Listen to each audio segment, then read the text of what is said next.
I don't think I'm going to see much bearding with this because I got such a big opening on this trap, which is good. Because sometimes, see, I'm waiting for that queen to come. I want to see that queen.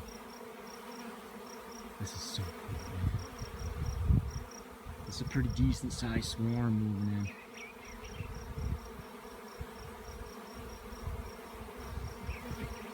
That's a big opening, so that's awesome. They can just go right in. I'll know if the queen comes down because as soon as she lands, they'll ball up right around her.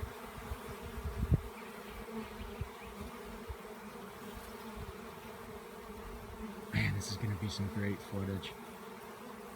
Talk about perfect timing to check a trap. Unbelievable, man. Just unbelievable.